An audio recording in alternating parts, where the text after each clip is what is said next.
Good morning guys, kasabong Luzon, Visayas, Mindanao, lalong-lalo na sa inyo aking mga followers, aking mga viewers, aking subscribers dito sa aking channel YouTube Kaliaw Kasabong TV. Sa umaga nito ngayon, magbigay ng ako sa inyong mga baguhan pa lang tungkol sa kaalaman ko sa pagsanay, sa pagtali sa dalawang kapaa sa ating mga alagang manok.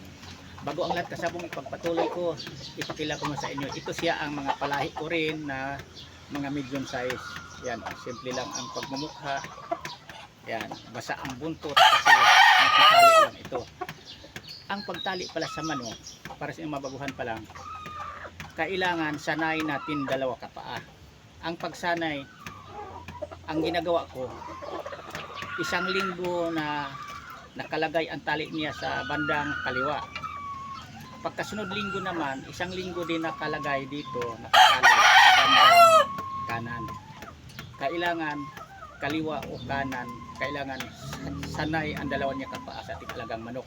Huwag niyong steady sa isa lang kapaa ang tali niya, para ang dalawa niya kapaa na sanay na nakatali, nakahila ng tali niya yung lubid. Yan ang pinaka-importante. Parang pagdating na yan na ihanda niyo, ikukondisyon na yan, hindi manibago kapag pagdating na sa araw na schedule na, hindi na magbabago ang paa niya dahil sanay na katali. Pero kung malapit na ang schedule niya, pizza sa laro nyo, sa entry nyo, huwag nyong lagyan tali dito sa bandang kabitana ng tari, kasi pinaka-importante na hindi ito magasgasan, hindi napirsa, kasi napipirsa kasi kung nakakita ng babae na ang ating manok nakatali, papalag-palag yan, magawala, siyempre hahabulin yung babae, kaya ano ito siyang paa niya, kung minsan iangat-angat, namimilay konti dahil sa pagpumiglas niya na nakita ng inahin.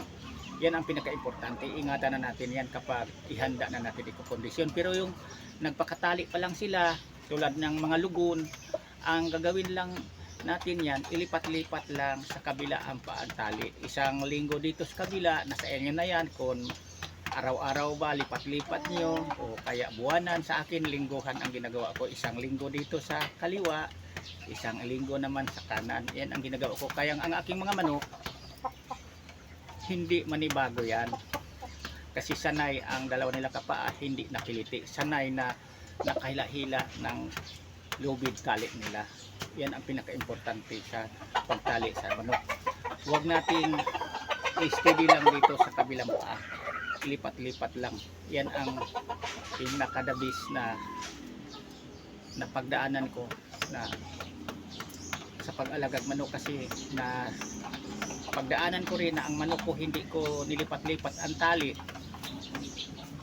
nanibago siya. Yan tawagin madalas na mamimilay, kasi hindi siya sanay na may tali ang paa niya. Pero kung ilipat-lipat mo ang pagtali mo, parehas ang dalawa niya kapaa nga sanay, hindi makiliti, hindi manibago. At saka hindi tuka-tukain ngayon pag nasa ano na iakyat na niya sa gradas ang manok niyo, pag palakarin nyo na yan, ibaba nyo, hindi na tuka-tukain dito yung sa banda niyang paa na may pinabitan ng tari. Yan ang pinaka-importante sa manok, na hindi siya nakiliti ang paa niya dahil sinasanay sa pagtali. Isiningit ko lang ito sa inyong mabaguhan pa lang itong content video ko, kasi mamaya ang manok niyo, pag hindi sinasanay sa tali, manibago, karamihan yan mamimilay, kaya hindi matuloy ang kaniyang laro kasi namimilay. Ipalabas yan, hindi pwede nga ituloy yan ng manok na namimilay. Yan ang pinaka-importante. Pero sa manok na sanay sa tali, hindi talaga nanibago yan, hindi mamilay yan, di basta-basta namimilay yan. Yan ang totoo, sanay ang paa niya, sanay na kahila ng lubid ang dalawang paa niya, ganyan yan ang paa pag nakatali. Kapag medyo may puntahan siya, nakaganyan ang paa na hinatak-hatak niya, sanay siya ang paa niya. Yan ang pinaka-importante din. Ginawaan ko lang konting video din ang kaalaman ko sa pagsanay sa pagtali sa manok para nga makakuha kayo konting idea mga baguhan man lang dito sa mga ginawa kong konting video na ni-upload ko dito sa ating YouTube Kalyaw Kasabong TV. Parang malaki ito o maitulong sa inyong mga alagang manok sa pagsanay sa pagtali sa dalawa kapa. Yan importante.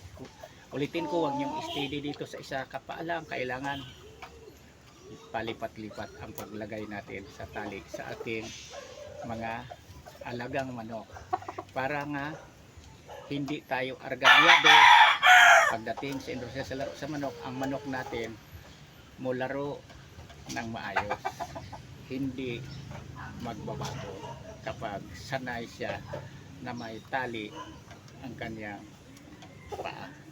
Yan lang. Maraming salamat ulit sa pagmanood. Bukas uli, ibang topic paliwanag ko sa inyo. Thank you. Bye.